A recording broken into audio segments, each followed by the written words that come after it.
নমস্কার বন্ধুরা, আজকে আমি তোমাদেরকে হাঁসের ডিমের কষা রান্না করে দেখাবো।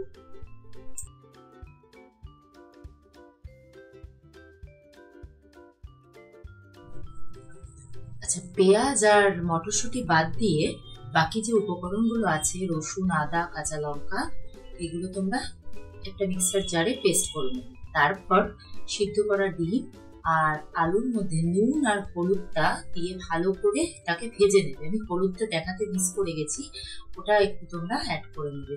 দেখো, আমি আলু আর ডিমটা ফ্রাই করে দিচ্ছি সর্ষের তেলে।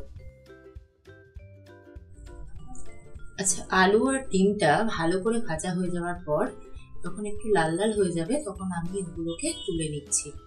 আলাদাভাবে ডিম আর আলু তুলে নেওয়ার পর আমি কড়াইতে গোটা গরম মশলা আর তেজপাতা ফোড়ন দিলাম, আর কুচনো যে পেঁয়াজগুলো রেখেছিলাম সেগুলো দিয়ে ভালো করে ফ্রাই করে নিলাম। এই সময় সামান্য একটু নুন দিয়ে নেবে, তবে মনে রাখবে যে বেশি নুন দেবে না, কারণ ডিম আর আলু ভাজার সময় আমি নুন দিয়েছিলাম। তো পরিমাণ মতো অবশ্যই তোমাদের নুনটা ব্যবহার করবে।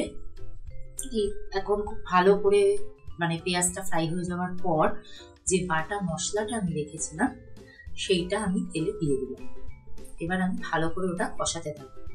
এবার হলুদ, জিরের গুঁড়ো, লঙ্কার গুঁড়ো দিয়ে ভালো করে কষাতে হবে। এখানে আমি কাশ্মীরি লঙ্কার গুঁড়ো ব্যবহার করেছি, এখানে তোমার রংটা খুব সুন্দর আসে সেই জন্য।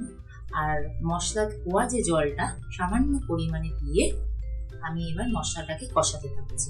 খুব বেশি জল আমি দিইনি, আর খুব সামান্য চিনি ব্যবহার করেছি যাতে স্বাদের একটা ব্যালেন্স ঘটে।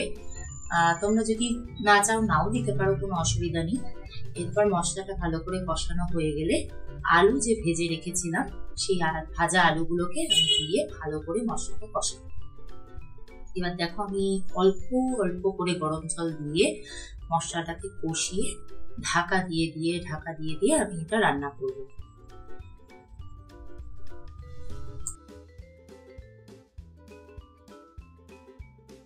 এক দু মিনিট পর আমি ঢাকাটা তুলে আরেকবার একটু ভালো করে নাড়িয়ে নিলাম, যাতে নিচটা ধরে না যায়। ধরে গেলে তাহলে মশলাটা পুড়ে যাবে আর তখন খেতে অতটা ভালো লাগবে না।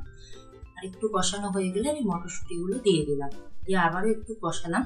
আমি কিন্তু এর মধ্যে গরম জলের ব্যবহার করেছি, আমি কিন্তু অল্প অল্প করে গরম জলই দিচ্ছি আর ভালো করে ওটাকে কষাচ্ছি। কষানোর পরে তারপরে ঢাকা দিয়ে একদম রান্না করে নিয়েছি। তারপর যখন দেখবে যে আলুটা একদম সিদ্ধ হয়ে গেছে আর তোমাদের পরিমাণ মতো গ্রেভি তৈরি হয়ে গেছে, তখন যে ডিমগুলো ভেজে রেখেছিলাম সেগুলো ওর মধ্যে দিয়ে দেবে। উপর থেকে হাফ চা চামচ গরম মশলার গুঁড়ো ছড়িয়ে দিলেই আমার হাঁসের ডিমের কষা রেডি।